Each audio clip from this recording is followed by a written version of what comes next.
அந்த வாழ்க்கையிலே இப்படி அன்எக்ஸ்பெக்டட் விஷயங்கள் நடப்பது அப்படிங்கிறது நிறைய நேரம் இயற்கையாக கூட இருக்கிறது. பெற்றோர்கள் இருக்கும்போது பிள்ளைகள் இளம் வயதுல இறந்து போகிறாங்க. பிள்ளைகள் இருக்கும் பொழுது பெற்றோர்கள் யாராவது தவறி போறாங்க.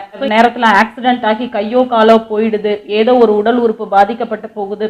ஸோ நோய்வாய்ப்படுகிறார்கள். ஸோ இந்த மாதிரியான ஏதோ ஒரு விஷயம் ஒவ்வொரு குடும்பத்திலும் மாறி மாறி எங்கேயாவது நடந்துகிட்டு தான் இருக்கு. இப்போ இந்த மாதிரியான இழப்புகள் வரும் பொழுது, இந்த மாதிரியான சகிக்க முடியாத துன்பங்கள் வரும் பொழுது, நமக்கு அந்த பிரச்சனை தீரவே தீராது அப்படின்னு இருந்தா கூட, தெய்வம் நம்மளிடத்துல நான் இருக்கிறேன், உனக்கு ஒன்றும் கவலைப்படாத, உனக்கு நான் மனது நிம்மதியை தருவேன் அப்படின்னு சொல்லிட்டு அந்த நிம்மதி மட்டும் மனதுக்குள்ளே இருச்சு அப்படின்னு சொன்னா. ஆனா துயரங்கள் வாழ்க்கையிலே இருக்கும் பொழுது அதையெல்லாம் தாங்கிக்கிற சக்தியும், வாழ்க்கையிலே இத்தனையும் சகித்து முன்னேறுகிற ஒரு உந்து சக்தியும் நம்ம மனதிற்கு உள்ளே இருந்து வந்துச்சுன்னா தான் நம்ம அடுத்த நாட்களை எதிர்கொள்ள முடியும்.